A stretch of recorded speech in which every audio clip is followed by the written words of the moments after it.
Muchas gracias, señor presidente. España es un Estado de Derecho y no solo porque reconoce el principio de soberanía popular, el imperio de la ley y la división de poderes, sino porque reconoce y garantiza la protección de los derechos fundamentales de las personas. Y aquí les voy a recordar el artículo 14 de nuestra Constitución que tanto se empeñan en mancillar. Los españoles son iguales ante la ley sin que pueda prevalecer discriminación alguna por razón de nacimiento, raza, sexo, religión, opinión o cualquier otra condición o circunstancia personal o social.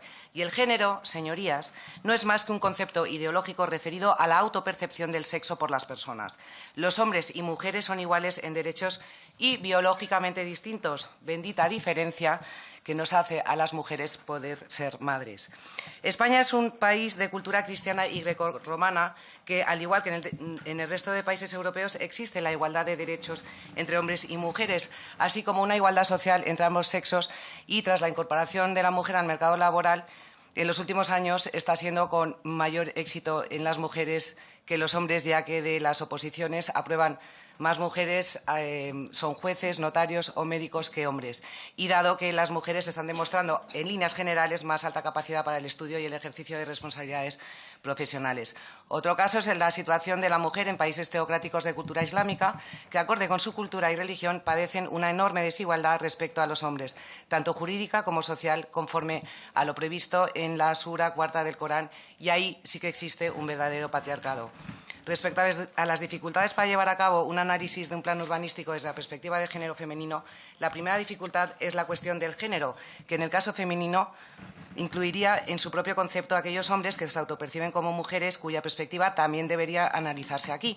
La segunda dificultad es a qué mujeres hay que tener como referente en la perspectiva de género, sea las españolas o las extranjeras, sea las cristianas o las musulmanas, sea las trabajadoras dentro del hogar o las que trabajan fuera del hogar, niñas, estudiantes universitarias o trabajadoras, sea a las jóvenes, a las ancianas, a las solteras, a las divorciadas, a las casadas. Es anticonstitucional discriminar a unas mujeres respecto a otras en perspectiva de género. Pero es que, además, la perspectiva de género también vulnera el artículo 14 de la Constitución española, porque al analizar un plan urbanístico solo desde la perspectiva de la mujer y, además, de una determinada mujer, habría que partir de un dato irreal, y es que la mujer en España estuviese discriminada por los hombres y que, a su vez, estos viviesen en un enfrentamiento perpetuo con la mujer a modo de lucha de clases. La realidad es todo lo contrario, y es que biológicamente existe una búsqueda entre hombres y mujeres desde los inicios de la historia de la humanidad con el fin de formar una familia, procrear y perpetuar la especie. Es el amor y la atracción mutua lo que está en los genes de los hombres, ya termino, señor presidente, y las mujeres, y no la violencia. Le recuerdo que a los demás compañeros no les ha medido el tiempo, y han pasado los 3 minutos, pero bueno, ahora mismo termino. Lo que decía la diputada del Partido Socialista acerca de las sentencias de Loeches y Boadilla del Monte, estas las tumbaron, pero por no cumplir con el reglamento que les obligaba a incluir un informe de perspectiva de género, pero incidieron en que no era necesario tal informe, era un tema reglamentario. Resulta absolutamente innecesaria esta proposición no de ley, primero por lo expresado, que incurre en una afrenta a nuestra Constitución, y porque, como no, supondría más despilfarro del dinero de todos los españoles. Gracias. Por el grupo, ahora sí. Figaredo tiene la palabra. Muchísimas gracias, señora presidenta. Se ve que el señor de Podemos no se ha leído las enmiendas de esta iniciativa, porque es que específicamente hablan de Sevilla y de Andalucía. O sea que tiene bastante sentido mencionar a Sevilla y Andalucía en las intervenciones cuando las enmiendas expresamente tratan de ello. Pero lo dicho, debe ser que no se las ha leído usted. Por otro lado, es también surrealista la intervención del portavoz del Partido Socialista, que viene aquí a dar lecciones de moral con las infraestructuras ferroviarias, cuando, por un lado, las han dejado completamente abandonadas, que un portavoz de Badajoz venga aquí a hablar abiertamente en favor de la política ferroviaria del Partido Socialista es surrealista. Jamás creí que pudiera verlo.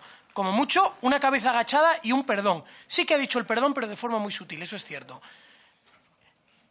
Porque la iniciativa pide cosas muy razonables. Tan razonables como que se terminen las obras que ya están en ejecución. Porque debe ser, como dice Podemos, una contaminación del pensamiento neoliberal, que lo que quiere cuando se inicia una infraestructura millonaria es que se termine cuanto antes y se ponga en funcionamiento cuanto antes.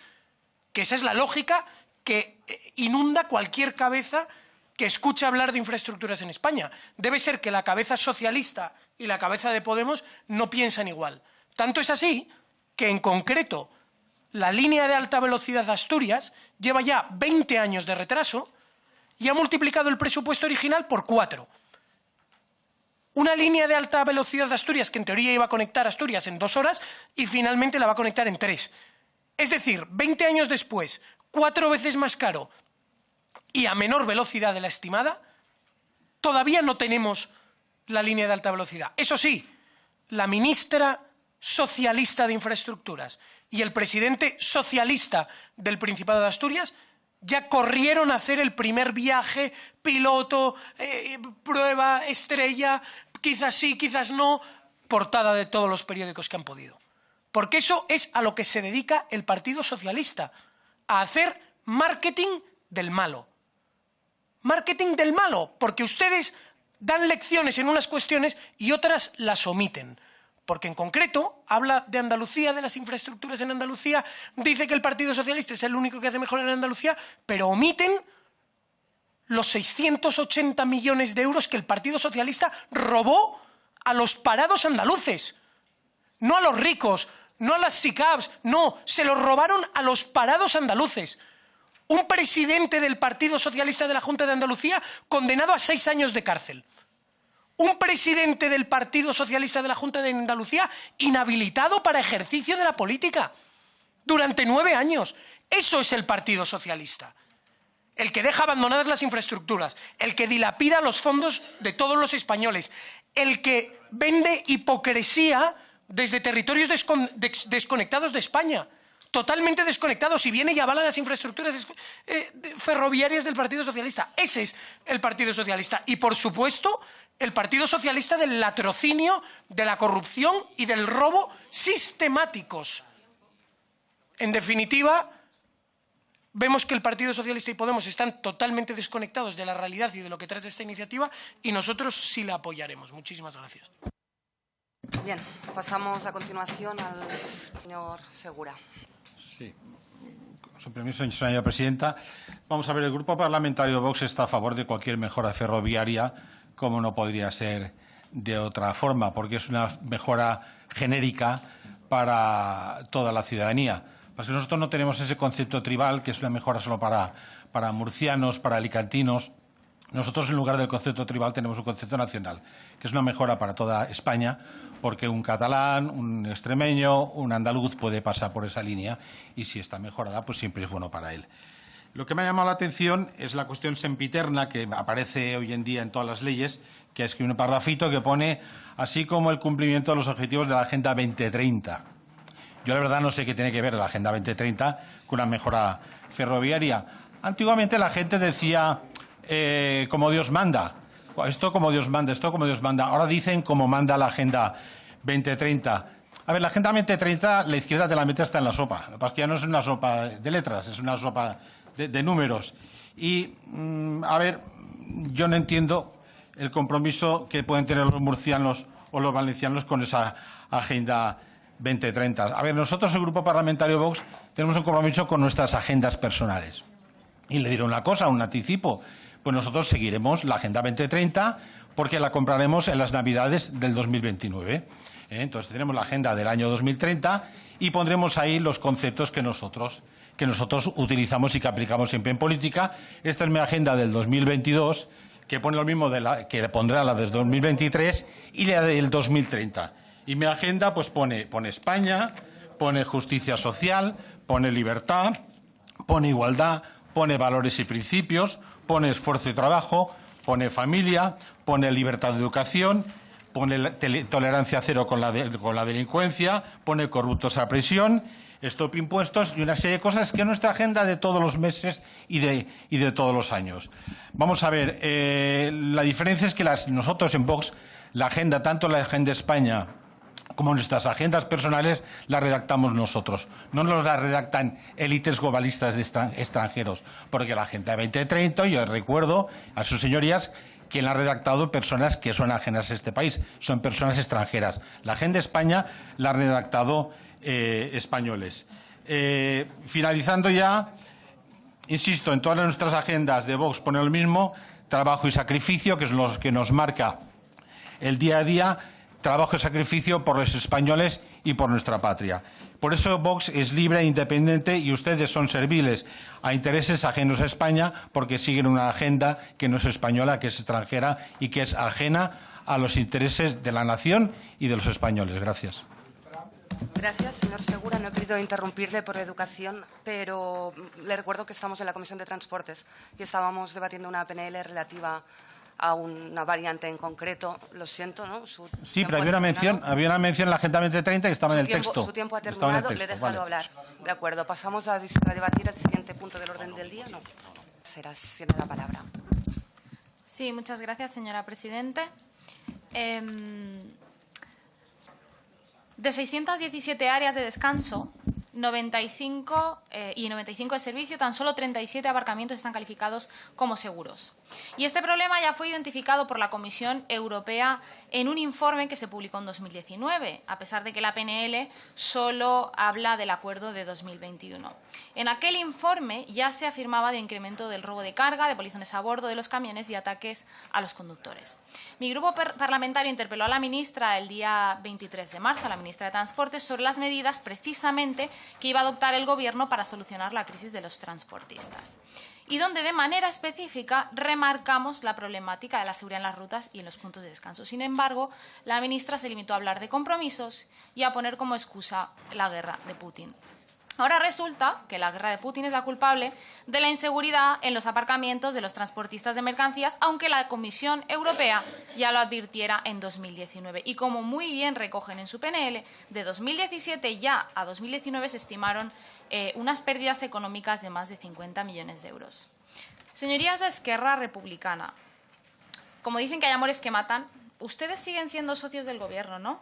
Como parece que así es, podrían informar a la ministra, que parece no entender muy bien al sector, al menos para que no haga el ridículo. Si no, luego pasa que ustedes traen aquí unas PNLs que se contradicen con las intervenciones de la ministra. Y hablando del Gobierno, podrían además presionar directamente para que adoptara las medidas necesarias a fin de convertir los aparcamientos de las áreas de descanso y de servicio en seguros.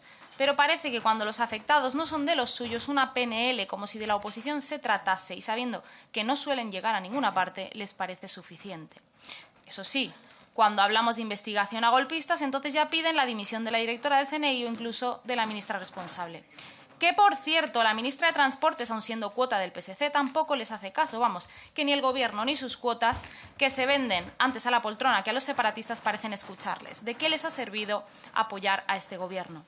Y lo del Partido Socialista, y es insultante que se atreva a presentar una enmienda de modificación para decir continuar con los trabajos iniciados. Pero escúchenme, ¿qué trabajos han iniciado para convertir los aparcamientos en seguro? Ninguna. Dicho lo anterior, vaya por delante que vamos a apoyar su PNL porque los transportistas merecen realizar sus labores con la mayor seguridad y tranquilidad. Y en dicho sentido, hemos presentado una enmienda que la portavoz del partido proponente ya ha adelantado que, bueno, entiendo que no va a aceptar porque han alcanzado una transaccional con el Partido Socialista, en el que añadíamos el nivel de protección. Exigíamos que el nivel de protección para estos aparcamientos seguros fuera el máximo previsto en la Comisión Europea. Entiendo que lo que realmente no les interesa es la seguridad de los transportistas, porque si no, no lo presentarían como PNL y además aceptarían nuestra enmienda, sino que presionarían directamente al Gobierno y exigiendo el máximo nivel de protección establecido por la Unión Europea. Muchas gracias. Bien, también para defender sus enmiendas tiene la palabra Elsa Rueda.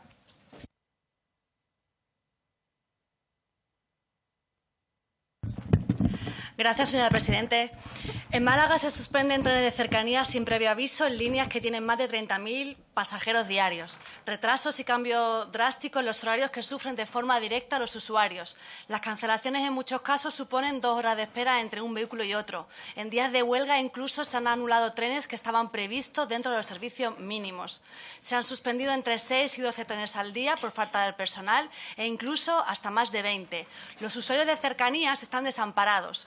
Estos retrasos generan malestar y ansiedad, ya que suponen que llegas tarde al trabajo, a tu centro de estudio, a un examen. Llegas tarde a recoger a los niños, a tu cita con el médico. Y además, en numerosas ocasiones, vemos vagones masificados mientras Renfe lanza mensajes para que se respeten las medidas de distancia.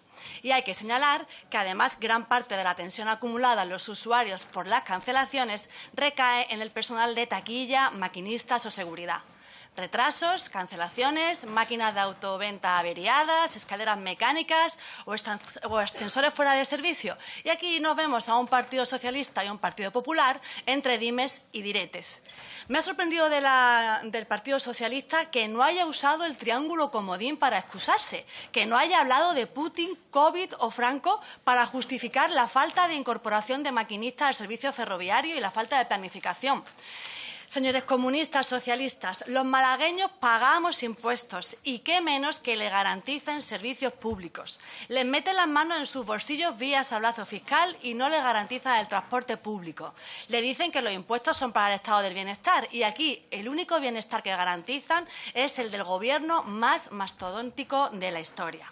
Su fanatismo ideológico climático demoniza el coche y frente a ello ni siquiera garantizan servicios mínimos para el transporte público para que se pueda llegar puntualmente a tu centro de trabajo, a casa o a tu centro de estudios.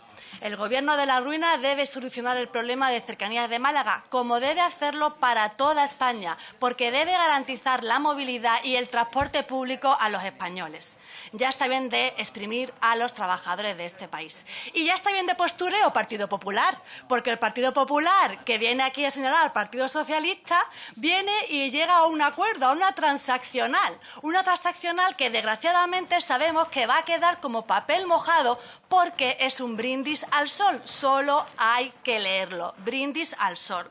Ya está bien de postureo y de ese tono mitinero, porque Andalucía no nos importa, porque han gobernado y no resolvieron el problema. Y vienen aquí a hablar del tren litoral, más de 20 años llevo escuchando el problema del tren litoral.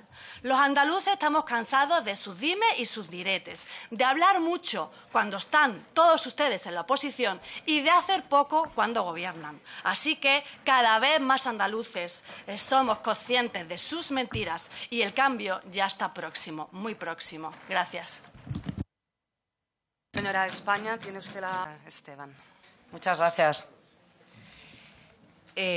Como ya se ha comentado aquí, el 25 de marzo de 2021 ya debatimos esta proposición no de ley, pero en aquella ocasión presentada por el Partido Popular. Estuvimos todos de acuerdo, la aprobamos y fue el propio Gobierno de España quien decidió ponerle fecha de caducidad al 31 de diciembre. Y lo que se pedía y lo que piden ahora ustedes es modificar la ley de propiedad horizontal para que sea definitivo. Y es que, claro, que duda cabe, o sea, esta ley es de 1960. Es como decía aquella zarzuela del siglo XIX, hoy las ciencias adelantan que es una barbaridad y la coyuntura de la pandemia, desde luego, ha acelerado la digitalización en todos los ámbitos. Pero es que antes de aquel fatídico 8 de marzo en el que se ocultó información a los españoles y ya había eclosionado la pandemia, pero nos lanzaron para acudir al no se vaya a estropear el aquelarre feminista en el que se peleaban la señora Montero y la señora Calvo, ya los administradores de fincas estaban pidiendo la posibilidad de dar validez a las juntas telemáticas. Tengan ustedes en cuenta que el 80% de los españoles viven en régimen de propiedad horizontal y las juntas de propietarios gestionan unos recursos que llegan a representar el 4% de nuestro Producto Interior Bruto. La agilidad es clave en la toma de decisiones en las juntas de propietarios para la rehabilitación, para ganar en eficiencia energética, para beneficio de toda la comunidad, mejorar la accesibilidad para mayores, personas con discapacidad, con problemas de movilidad o carritos de los niños. Y hay motivos de extrema urgencia, como por ejemplo la presencia de ocupas y mafias de ocupación en las comunidades de vecinos, algo que desgraciadamente es cada vez más frecuente. Y los vecinos tienen que poder reunirse de manera inmediata y tomar decisiones consensuadas que van a afectar en el presupuesto de la comunidad. Y ellos se tienen que proteger ante la indolencia de los poderes públicos que protegen más al ocupa que a los propios vecinos. Son ellos quienes se tienen que defender y celebrar estas juntas de manera telemática y si lo pueden hacer de manera telemática, que duda cabe que aportaría muchísima agilidad. Solicitan en el petitum analizar la normativa vigente en materia de propiedad horizontal. Bien, esto es lo que ya pedía la PNL que aprobamos aquí hace más de un año y bueno, que el Gobierno por el artículo 33 pues decidió aplicarlo con fecha de caducidad como como ya he expresado antes. Así que aprobaremos, estamos a favor de poder celebrar las juntas de propietarios de manera telemática. Muchas gracias.